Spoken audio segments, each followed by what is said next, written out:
नमस्कार दोस्तों, मैं विमलेश गौतम और आप देख रहे हैं ट्रिपल वी ओवरसीज़। दोस्तों, अभी हमारा एसएससी का जो बैच है वो नेक्स्ट बैच अभी बन रहा है और अभी जो जुलाई महीने में लोगों का एडमिशन हुआ उन लोगों का बैच कंप्लीट होकर ट्रेनिंग शुरू होने वाली है। सो दोस्तों, ये बहुत इंपॉर्टेंट चीज़ है कि अभी जो हमारे पास रिक्वायरमेंट्स हैं और जिसकी भी ट्रेनिंग हो रही है उसके लिए जो लोग प्लान करना चाहते हैं वो लोग प्लान कर सकते हैं। अभी इसमें से कुछ चीज़ें ऐसी आई हैं जो हमें लगा कि शेयर करना चाहिए।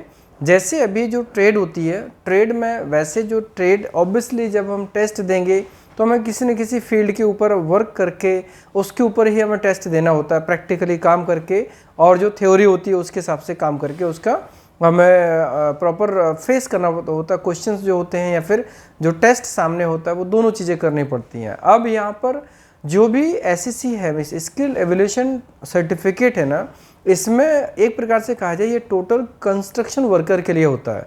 मीन्स जो वर्क परमिट की कैटेगरी होती है ना वो कंस्ट्रक्शन वर्कर होती है। अब जैसे अभी हमारे पास में ट्रेड है, जैसे प्लम्बर है, पाइप फिटर है और स्टील फिक्सर। लेकिन अब जब इन तीनों चीज़ों को देख के कई लोगों का प्लान ऐसा होता है कि शायद दूसरी ट्रेड के लोग इसमें नहीं जा सकते हैं। दोस्तों, इसमें कोई भी कैंडिडेट जा सकता है, कोई भी कैंडिडेट जा सकता है अगर उसको सिंगापुर में एंट्री करना है तो। जैसे कौन कौन लोग जा सकते हैं वो मैं आपको शेयर करता हूँ। मैं जितने भी कंस्ट्रक्शन साइट के लोग होते हैं, जितने भी मीन्स कोई भी ट्रेड उठा लो, वो ट्रेड के लोग जो कंस्ट्रक्शन साइट पे काम करते हैं वो सभी लोग इसमें जा सकते हैं।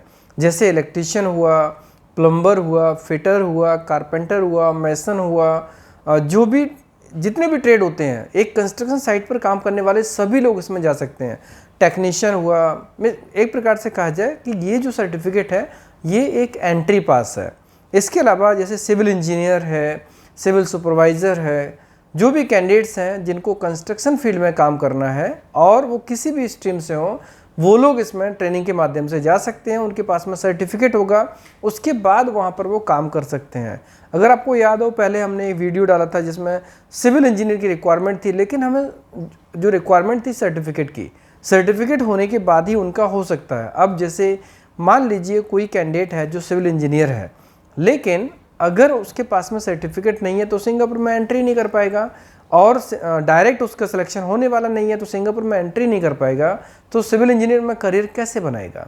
इसके लिए कोई भी कैंडिडेट वो किसी भी स्ट्रीम से हो, एक बार वो ट्रेनिंग किसी भी एक ट्रेड से कर लें, सर्टिफिकेट लें। सर्टिफिकेट कंस्ट्रक्शन वर्कर का होता है और वहाँ जाकर जो भी चीज़ें हैं, जो स्किल है, जो क्वालिफिकेशन है, उसके हिसाब से कंपनी हायर करती है। इसमें जितने लोगों का अभी तक प्रोसेस हुआ या जो आगे चलकर होने वाला है, उसमें से एक बहुत महत्वपूर्ण चीज़ है कि ट्रेड भले कम हो, लेकिन अगर सर्टिफिकेट आपके हाथ में है तो आप अगर ड्राइवर के लिए जाने वाले हैं तो भी आपको मदद करेगा, सिविल इंजीनियर के लिए जाने वाले हैं तो भी मदद करेगा, इलेक्ट्रीशियन के लिए जाने वाले हैं तो भी मदद करेगा, टेक्नीशियन के लिए, कारपेंटर के लिए, मेसन के लिए, किसी भी प्रोफाइल के लिए आप जाने वाले हो कंस्ट्रक्शन साइट पर, उसके लिए ये सर्टिफिकेट डेफिनेटली हेल्प करेगा। अब इसमें से कई लोग हैं जिन्होंने क्वेश्चंस, इस वीडियो को बनाने का उद्देश्य सिर्फ यही है कि जो लोगों ने प्रोडक्ट को सही से नहीं समझा वो इस चीज़ को प्रॉपर तरीके से समझ के करियर प्लानिंग कर सकें। जैसे कुछ लोगों का सवाल ये होता है कि जैसे वहाँ पर हम जाते हैं, वहाँ जाने के बाद में जो सैलरी का कैलकुलेशन है वो कैसे होता है और इसके अलावा क्या गारंटी है कि हमें ओवर टाइम मिलेगा कि नहीं मिलेगा। दोस्तों, जैसा हमने पहले वीडियो के माध्यम से बताया था कि एसएससी सर्टिफिकेट के बाद अगर कोई कैंडिडेट जाता है तो उसकी डिमांड ऑटोमेटिकली बढ़ जाती है। डिमांड इस तरीके से बढ़ जाती है, जैसे मान लीजिए कि एक भीड़ में स्किल्ड लोगों को चुनना हो। अगर भीड़ में से स्किल्ड लोगों को चुनना होगा तो ऑब्वियसली वो तो उंगलियों पर काउंट कर सकते हैं। तो जैसे अगर टैलेंटेड लोगों की डिमांड होती है, वैसे एक बंदे के लिए 4, 5, 6, 8, 9, 10 कंपनी से भी ऑफर आ सकते हैं। तो पॉइंट ये है कि जब चॉइस होती है, चॉइस होने पर अच्छी कंपनी मिलती है। अच्छी कंपनी होती है तो अच्छी कंपनी में वर्कर की आवश्यकता होती ही है और वहाँ पर ओटी मिलता ही है। जैसे कभी किसी बंदे को अगर ओटी नहीं मिले, वो कैसा रीज़न हो सकता है मैं आपको बताता हूँ। मैं जैसे मान लीजिए कोई मैन एम्प्लॉयर है, अगर मैन एम्प्लॉयर के पास में कोई सप्लायर कंपनी में काम करने वाला बंदा हो तो वहाँ पर यह संभावना है कि शायद ओटी ना हो, क्योंकि कई बार ऐसा होता है कि टाइम मैनेजमेंट होता है ना, वो ऐसा होता है। जैसे मैं उदाहरण देता हूँ, मैं कोई एक कंपनी है, जैसे एक बड़ी कंपनी है ABC नाम की, बहुत बड़ी कंपनी है, उस कंपनी के जो वर्कर होंगे, तो जो ट्रांसपोर्ट का टाइमिंग होगा वो ट्रांसपोर्ट का टाइमिंग ऑब्वियसली कंपनी के हिसाब से होगा, ठीक है। लेकिन अगर उसी में कोई सप्लायर कंपनी हो, उसके वर्कर कम हो, जब अगर क्वांटिटी कम हो तो वो ट्रांसपोर्ट इनका यूज करेंगे। अब उनका टाइम कितना भी हो, लेकिन इनके टाइम के हिसाब से चलना पड़ेगा। तो जब कभी ऐसी सिचुएशन आती है तो उस टाइम पे ज़रूर कैंडिडेट का थोड़ा टाइम ट्रांसपोर्ट में और वेटिंग में निकलता है। लेकिन अगर कंपनी मैन एम्प्लॉयर है तो डेफिनेटली जो टाइम है उस टाइम के हिसाब से ही काम करना होता है। सो यहाँ पर ओटी मिलता ही है, लेकिन ओटी ऐसा नहीं मिलता कि आपने आज 2 घंटे किया, कल 1 घंटे, परसों 4 घंटे। अगर आप ओटी करेंगे, काम है तो कंपनी जैसे 4 आवर का तो 4 आवर कंप्लीट करना होगा, या तो 8 आवर की शिफ्ट होगी या फिर 12 आवर की शिफ्ट होगी। इस चीज़ को थोड़ा ध्यान में रखना होगा। सो ये बहुत महत्वपूर्ण चीज़ है जिसके लिए कई लोगों के दिमाग में कन्फ्यूजन था कि वो इसमें उनको प्रोसेस करना चाहिए या नहीं करना चाहिए। कई लोग ऐसे हैं जो एक्चुअली कंस्ट्रक्शन फील्ड से नहीं है, लेकिन उनको दुविधा है, कन्फ्यूजन है कि वो जाएं कि नहीं जाएं। दोस्तों, अगर आपको सिंगापुर में करियर बनाना है तो ये जो ट्रेनिंग है काफ़ी महत्वपूर्ण है, और ट्रेनिंग के बाद आप सिंगापुर में एंट्री कीजिए, फिर आपके जो भी सपने हैं, जो करियर प्लानिंग है वो आप कर सकते हैं। जैसे मान लीजिए अगर किसी को जैसे ऑपरेटर्स होते हैं, ऑपरेटर्स का अगर लाइसेंस लेते हैं, फोर्कलिफ्ट ऑपरेटर है वहाँ पर लाइसेंस लेते हैं, एग्जीक्यूटिव ऑपरेटर है, वहाँ का लाइसेंस लेने के लिए आपको वहाँ एंट्री करना बहुत ज़रूरी है। आप सर्टिफिकेट लेके जाओ, वहाँ शुरू में जो भी ट्रेड में आपका सिलेक्शन होता है उसमें जाके काम कर सकते हैं। और अगर आपके पास में सर्टिफिकेट्स हैं, जैसे मैं आपको एक उदाहरण और देता हूँ, मैं किसी कैंडिडेट ने इलेक्ट्रीशियन में कोर्स किया, ठीक है, इलेक्ट्रीशियन में कोर्स किया, लेकिन उसको यहाँ पर प्लम्बर की ट्रेड मिली या पाइप फिटर की ट्रेड मिली, और जब हमारे पास में सर्टिफिकेट होगा तो उसके जो इलेक्ट्रीशियन का कोर्स किया होगा उसने, उसका गवर्नमेंट का कुछ ना कुछ तो सर्टिफिकेट होगा ही। वो सर्टिफिकेट होगा, उस सर्टिफिकेट और ये सर्टिफिकेट दोनों के बेस पर उसका इलेक्ट्रीशियन में सिलेक्शन हो जाएगा। सो ये बहुत इंपॉर्टेंट चीज़ है कि अगर आपको किसी कंपनी में एक स्पेशल मीन्स किसी भी प्रोफाइल पर आपको एक्सपीरियंस है, उस प्रोफाइल के डॉक्यूमेंट्स आपके पास में है, तो डेफिनेटली आपको उस फील्ड में मिलने का चांस ज़्यादा होगा। मीन्स अगर आप जैसे मेसन है, मेसन का ट्रेड तो यहाँ पर है नहीं है, अगर मेसन में किसी को एक्सपीरियंस तो ऑब्वियसली वहाँ पर उसको मेसन का काम ज़रूर मिलेगा। कोई कारपेंटर है, कारपेंटर का भी ट्रेड नहीं हमारे पास में, उसको कारपेंटर का काम ज़रूर मिलेगा। सो ये बहुत महत्वपूर्ण चीज़ है।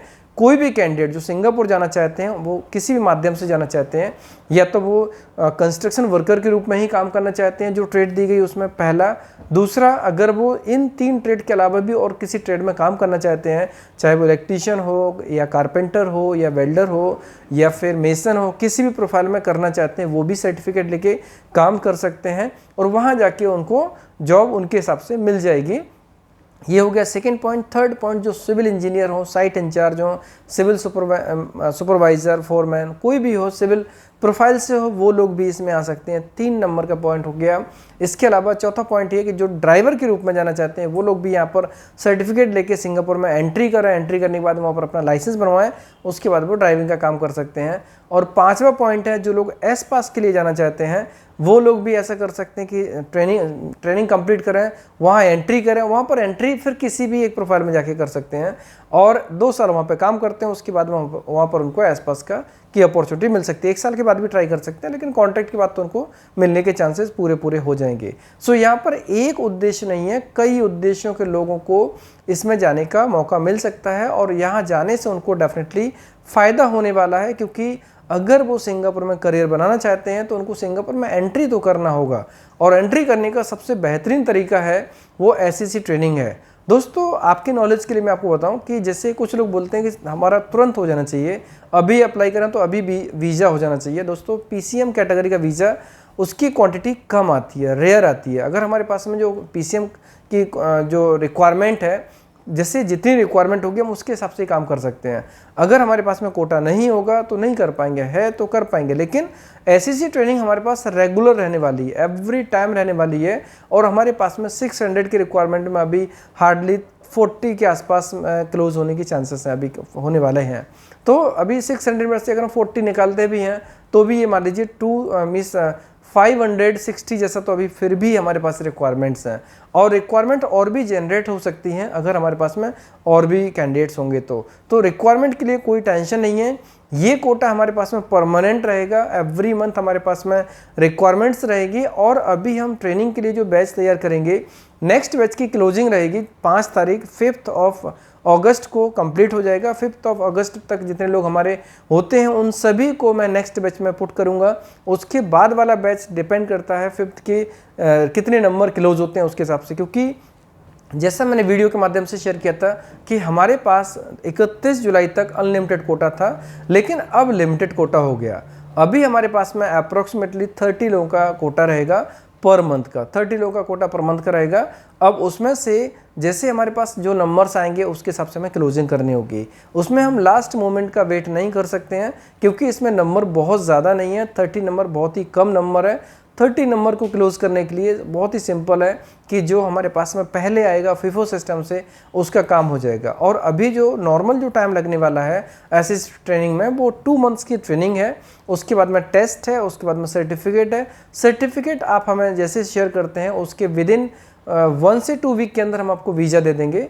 और वीज़ा आने के बाद में कंपनी से कोऑर्डिनेट करने से जो भी शेड्यूल बनता है ट्रैवलिंग का, वो ट्रैवलिंग का शेड्यूल बन जाएगा। जनरली अभी जो शेड्यूल जितने बने हैं वो शेड्यूल लगभग देखा जाए तो लगभग 3 to 4 वीक में कैंडिडेट का फ्लाइट हो सकता है। इसमें कभी 3 वीक में भी हो सकता है, कभी 4 वीक में भी हो सकता है। बाकी डिपेंड करता है कंपनी एंट्री अप्रूवल कब देती है, कब इनवाइट करती है, बाकी डॉक्यूमेंट्स वो कब तैयार करते हैं। क्योंकि सिंगापुर में केवल टिकट और वीज़ा से काम नहीं होता है, बहुत सारी अदर फॉर्मेलिटीज़ भी होती हैं, वो कंपनी को करनी होती है।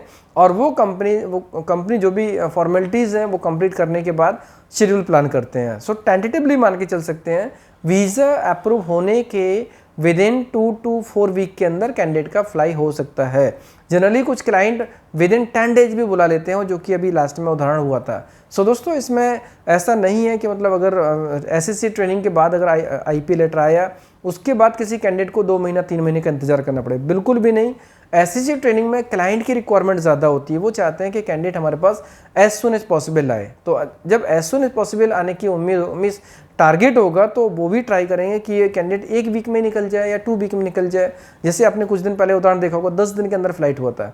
अभी कुछ लोगों की फ्लाइट 3 वीक में हुई है, और अभी जो फ्लाइट होने वाली है वो भी लगभग 11-12 दिन के अंदर होने वाली है। सो ये बहुत महत्वपूर्ण चीज़ है कि कोई भी कैंडिडेट प्लान करे और वो प्लान के हिसाब से अपना प्लान जो बनाएंगे ना, लगभग टेंटेटिवली वैसा ही होगा जैसा हम आपको शेयर करेंगे। थोड़ा प्लस माइनस हो सकता है, बाकी शेड्यूल वैसे ही रहेगा। सो दोस्तों, कोई भी कैंडिडेट 20 साल से लेकर 40 साल के बीच में एज हो और मेडिकली फिट हो, फिजिकल फिट हो, पासपोर्ट में 1.5 साल की वैलिडिटी हो और सिंगापुर में जाने की उनकी इच्छा होनी चाहिए, प्लानिंग होना चाहिए और ऑब्वियसली 2 मंथ्स की ट्रेनिंग अटेंड कर पाएँ, वो लोग हमारे पास आ सकते हैं। ऑफिस विजिट करें या फिर जो भी नियर लोकेशन में सेमिनार हो वहाँ पर आ सकते हैं।